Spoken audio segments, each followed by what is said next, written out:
There is absolutely some truth to the sentiment that my generation of filmmakers and younger have it easier than those that came before us. We do, after all, have in our pockets cameras that can shoot the same resolution as, if not higher than, Blu-ray, as well as at our disposal cheap to free editing, music, and color correcting software. So when someone walks up to me and says, "Chris, you have no excuse not to make that little film of yours right now," to a certain degree, they are correct. At the same time, when it comes to the actual stories that we do tell, how we craft them and how we present them, none of that has actually changed at all. It's still just as difficult to find and create an interesting story, one with compelling characters, a believable and coherent conflict, as well as a satisfying resolution. And in film, to do that in a way that is not just visually and sonically excellent, but is specifically unique to the voices of the artists behind it.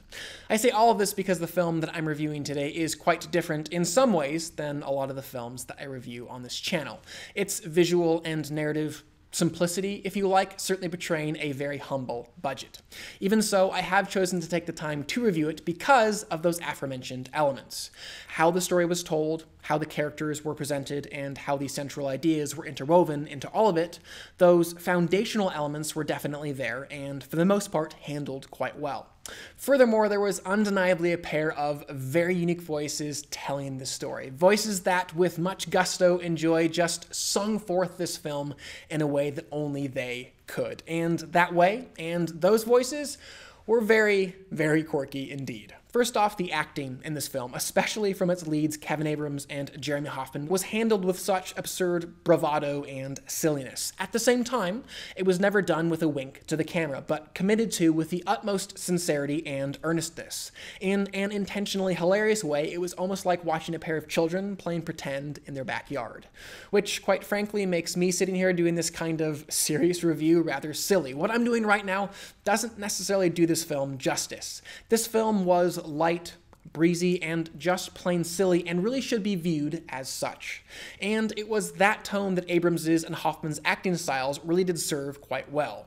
Both characters were, in a lot of ways, very arrested in their development. It was quite clear in the way that they were acted and in the way that they were written that for most of their lives they had clung to an idea, or a belief, or desire that had really infantilized them. Another way that that youth was wonderfully presented was in the style and tone of this film's soundtrack. In that, Hoffman and Abrams quite effortlessly captured something that felt like it could have been found in a children's television show from their childhoods.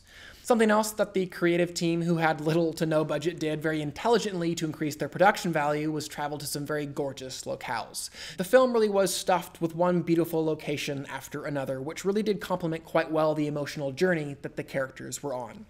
Now, while I didn't knock the film for its very simple, low-budget simplicity, I did feel that a lot of the visual choices made on the film didn't quite match up with the very loose, silly narrative and acting style. Though very well composed, the very restrained and rigid framings rarely lended to the film the visual vivaciousness and spontaneity that would have been appropriate to it.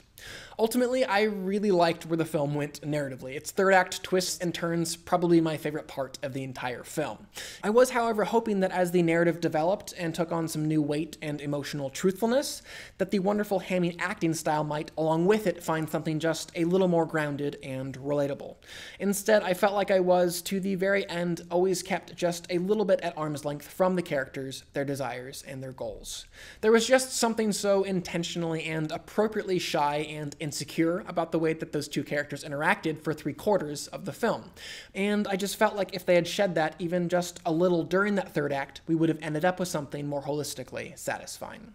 At the end of the day, though, even with its silly shenanigans, jovial tunes, and completely absurd plot twists, it remained clear to me that this story was a personal one, about growing up, letting go, and moving on. And ultimately, that's why I felt like it was worthy taking the time to talk about and encouraging others like you to check out. And for all these reasons, I will give the film a 3 out of 5 and heart. If you are curious about checking out If These Legs Could Talk, it is over on Amazon streaming, and I would definitely encourage you to hop on over there and check it out. Definitely comment below and let me know what you thought of the film after you've done so. Finally, please do subscribe. I'm going to continue to review films and television on this channel, and I would love for you to stay up to date on all of those things. But for now, I'm Chris Hartwell. This is The Heartbeat. Thank you for joining me.